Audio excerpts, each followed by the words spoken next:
Hello, my name is Racquel. Welcome to this session entitled The Sound of the Online Music Classroom, Web Applications to Reinforce Musicianship. Emphasis on reinforce uh, because hopefully the apps that will be shared with you today will be of great assistance in you and your students in the practice phase of your lesson. So we assume that uh, in the presentation of these apps, the concepts have been presented and they are just to reinforce known uh, ideas. Okay, so allow me to share with you the criteria that I personally use in selecting tech tools for music ed. Okay, number one, it has to be aligned with or aligned to learning competencies. Okay, so it is our duty as teachers to really scrutinize how these apps can be of use in delivering our content or lessons. So I've reviewed the most essential learning competencies released by DepEd, and in the process or during our discussion, we will try to inject in on which competencies can these apps or resources can be anchored to. Okay, and second, the app or online resource has to be free and accessible at that. Okay, so we avoid we avoid those with which would require sign ups, of course, for data privacy na rin. And next, it has to be musically engaging. Okay, we would like to aspire that our music classes, even though in the online distance learning platforms, will still entail music making, will still have our students learn concepts with enjoyment. Okay, next, it has to be interactive, so something that would give feedback to our students, something that they can manipulate. All right, and it should allow creativity. It would be helpful for us, especially in our music classes. There would be times when we would require our students to improvise. Okay,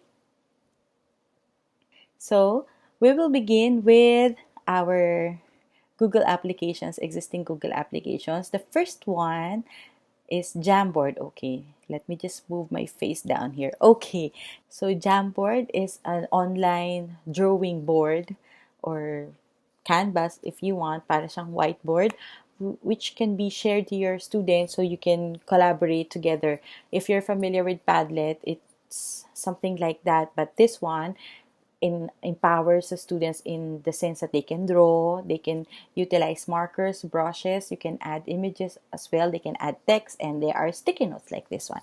Okay, so in one of the grade 4 competencies, it says that the students should be able to recognize the meaning of G clef. Okay, and one way to approach that lesson we know is that by what do you call this? By encouraging our student to learn how to write the G clef. Okay, we know that the G clef fixes the note G on the second line of the staff.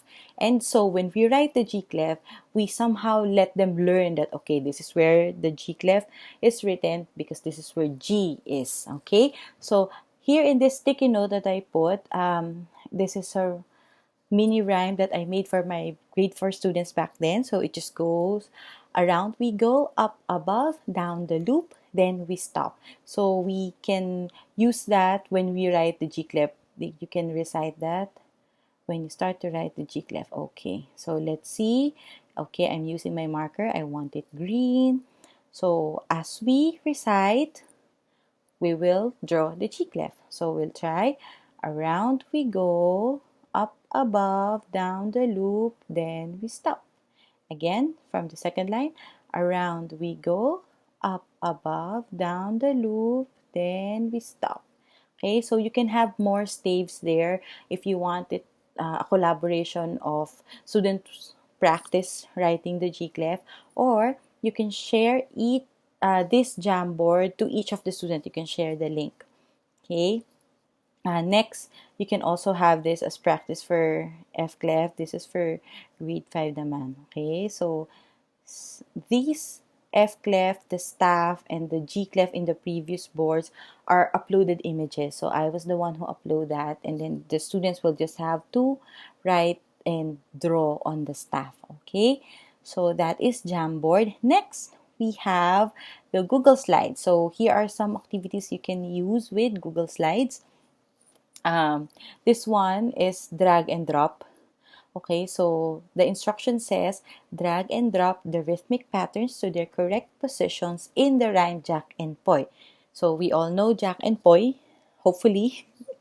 And so the students will just be dragging each rhythmic phrase to its correct position so they are able to arrange the rhythms. Okay, in I think that's grade two. As early as grade two, they should be able to read rhythmic patterns, and they should be able to associate one sound on a beat, two sounds on a beat, and a silent beat with the stick notations: quarter, beamed eight, and a rest. Okay, so by using this activity, you are actually practicing their inner hearing and their reading skills. Okay, so what we will do is, for example, I'm the student. This is where I type my name. So I will just put Racquel. And then the students will just drag the correct phrase. For example, ayan, medyo mabagal lang po dahil sa loom. Okay, Jack and Poy, hale hale hoy. Sinong matalo? Siyang unggoy. Alright, so this is good practice activities. You can multiply or duplicate the slides and just assign class numbers for students where so they know which slide they would answer. Okay, so for your information, this background, the instruction and the numbers are fixed as backgrounds. Okay, so I uploaded it as a background image here. You can find that there. And then the only thing that is movable are the rhythmic patterns and the name text box. Okay, so if we don't want the numbers scattered all over the place, especially if we are going to use the Google Slides for very young learners. Okay, another activity that you can do is uh, on note heads and pitch names. So we have this competency on the students being able to identify the pitch names on a G-clef staff. So, for example, yung kanina natin sa Jamboard, they wrote the G-clef, they practiced writing the G-clef, and they should be able to know that the G-clef is fixed right there on that position on the staff. And so we test that here, further testing. So, the instruction goes, number one, using the scribble tool, draw the G-clef. Number two, drag and drop the note heads to the correct pitch names on the staff. So, here in this slide, same, you have a class number, you have a place where to type the name, and then using the scribble tool here, we will draw the G-clef. So we assume that the student is still reciting that rhyme for easier drawing of the G-clef. It's a struggle for young students to draw that. Okay, so and then we will just drag this note head to its correct position, G on the second line of the staff. And so after G is A, one note higher than A is B and C, and so on and so forth. Okay, in the same way that the background of the first slide was fixed, these letters at the bottom and the staff are fixed as well as background. So you can customize this by having different backgrounds for each student. If you don't want them having the same material, for example, you want this GFEDC or GAGA, it's up to you. You can change this part, upload the images background so you have a different set for each student. If your school has access to Google Classroom, if you have your Google Suites for Education, then you may be able to have this uploaded as an assignment post in Google Classroom, and there is a drop down there that says make a copy for each student. So you won't have to duplicate many slides in one presentation. All you have to do is make a copy for each student, and then they will answer that on their own. They didn't even have to resend it back to you because it will be there when you check it. Okay, and speaking of Google Classroom, okay, this is for those with access to Google Classroom. You can have formative assessments still on identifying pitch names. So identifying pitch names on G clef is in grade 4, and then in F clef, I think that's in grade 5. If you're familiar with musictheory.net, there are lessons, exercises that you can use, but there is an exercise customizer at the bottom which can be of great help to ease up on you checking so many formative assessments, because it will provide you your own analytics. Okay, so let me just show you.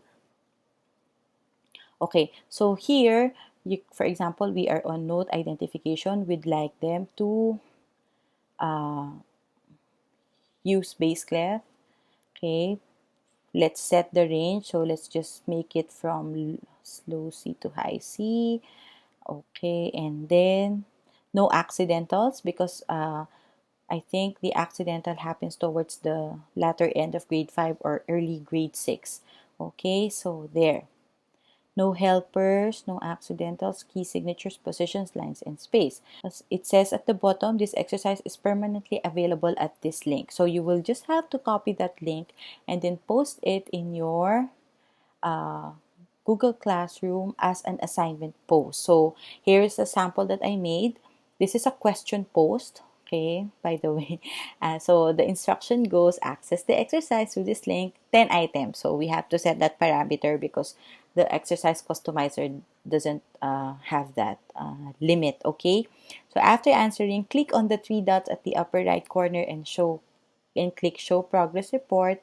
Sign in by typing your name and then send here the verification code. So if this is teacher view, if this is student view, there will be a blank space for your answer where you will turn in the code that will be generated once you finish the exercise. So for example, let's try.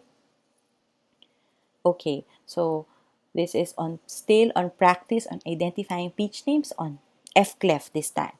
So we know that this is G. Okay, that's F. For example, I make a mistake and I make this a C, okay, or an F, but then I realize, okay, it's A. Okay, so E. I've had 6 tries already, 4 to go. Okay, let's just finish this. And last one. Okay, and then 3 dots at the upper right corner, there show progress report.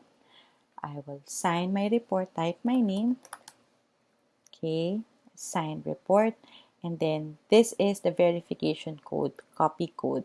Okay, so that code is the one that will be submitted by the teacher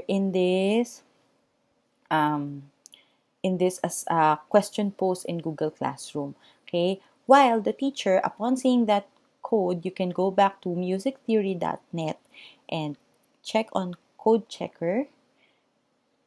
You will be able just to see the progress of the students by just pasting their code. Then click verify. This is progress report for Racquel. So I made 2 mistakes, 34 seconds, things like that. So in essence, you already have an analytics on how your students fared during that exercise. You wouldn't have it. It's one worksheet less on your shoulders. Okay. So that's it for the Google apps. You can make use of the other Google apps. I'm sure you will be able to think of more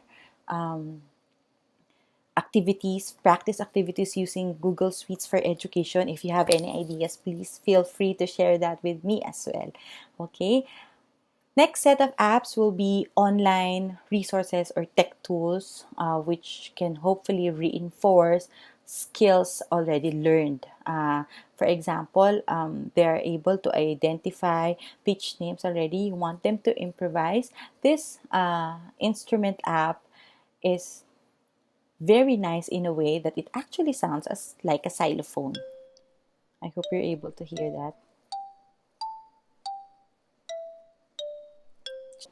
Nothing more, nothing less but a xylophone. So you can actually play through the numbers on the keyboard or the keys below. Okay, you can actually play chords as well.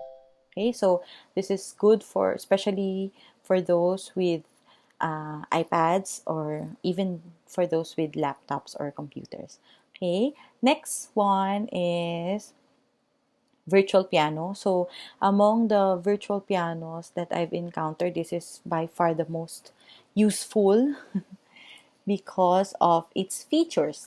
You can record and play is available when you log in a register. So even without that, this is a good tool to use. So you have here the keys. This is max. So you're given all the keys so that I think that's 1, 2, 3, 4, 5 octave keyboard, or just the real ones. Real in essence that this is the actual arrangement in the keyboard, in the computer keyboard. Okay, so you can also play chords there. Okay, something like that. You have a sustain, and then the sounds here. You also have songs that are preset. If you click on that, they will play that automatically. Parang yung mga keyboard na available in the market. Okay, and then you also have a metronome. You can increase the tempo. It can enable practice, especially if you have skills on identifying, if you have activities on practicing the notes of a C major scale. Okay, so this will be very helpful. I think that's in grade 5 as well. Okay, so that's for virtual piano.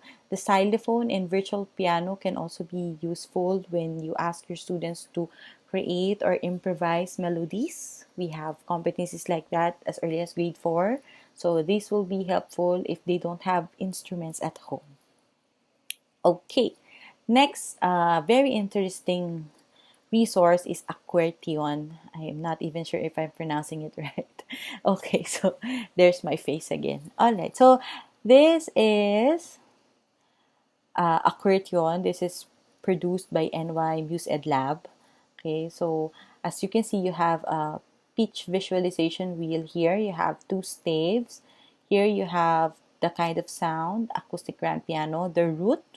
So the root position or the root position of the chord or the first note of this series of notes, okay, and the kind of scale that you want there. Okay, so you actually have a blues scale, you have modes, okay, uh, you have major and minor, the basic ones. Okay, so how does it work? All you have to do is click on the keyboard keys in white font there at the bottom, and you will be able to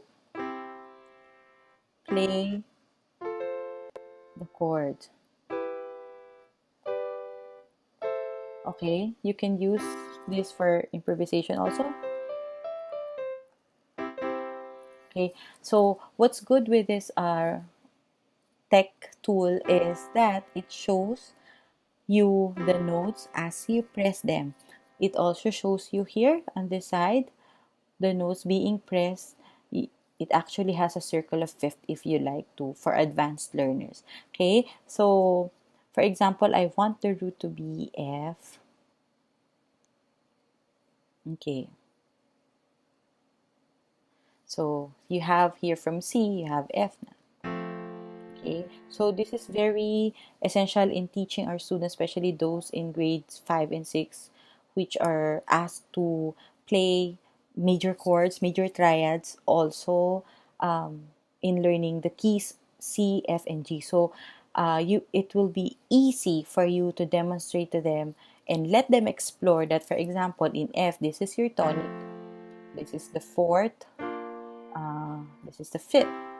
Okay, you can actually use this as a sing and play tool. So by just pressing, they can sing as they play accompaniment to themselves. Especially there is a need for them to be able to do that during these levels, right? Okay, and another interesting series of app is coming from the Chrome Music Lab. So it says here, they are a website that makes learning music more accessible through fun hands-on experiments. So these are experimental apps, but what strikes me the most are these two. This is a shared piano. So I tried sharing this link below to my husband earlier, and he appeared to be a tiger. So once you share the link and the person has access to the link, you will be able to play together at the same time, real time. Okay, so if you want your students to have peer practice, for example, you want them to practice chords together, this is a very good application for them.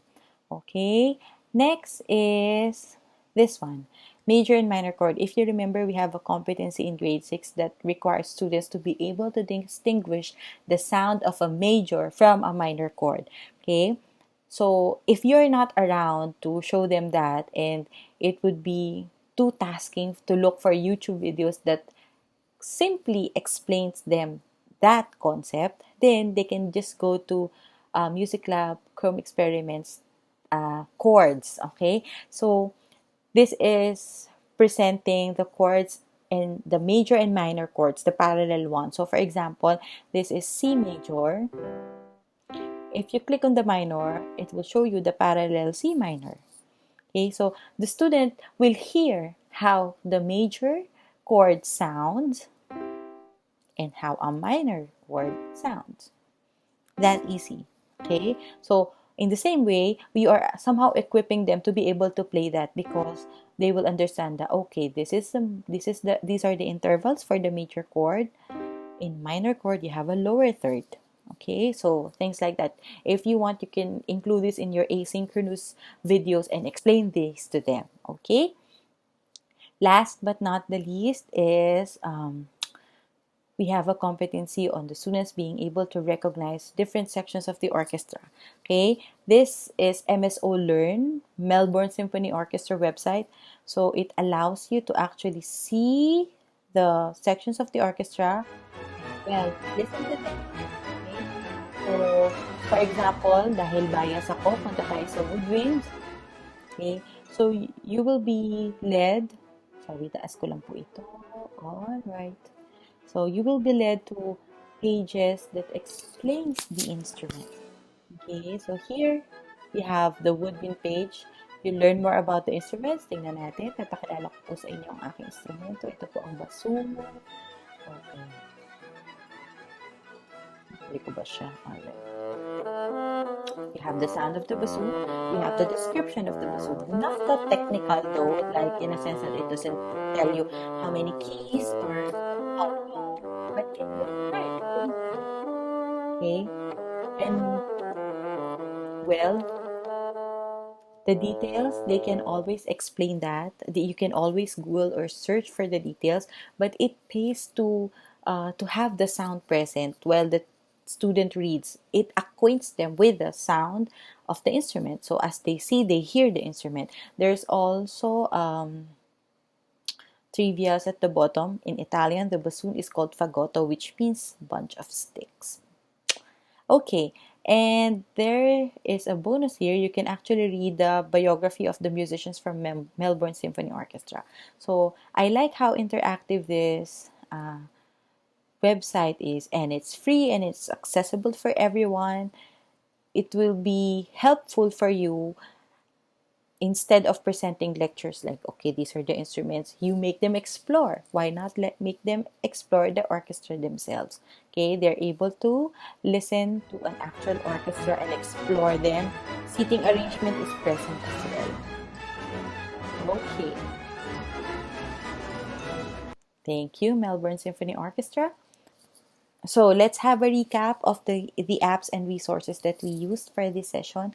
We utilized Google Apps for education. We have Jamboard, the drawing board, which you can share with your students.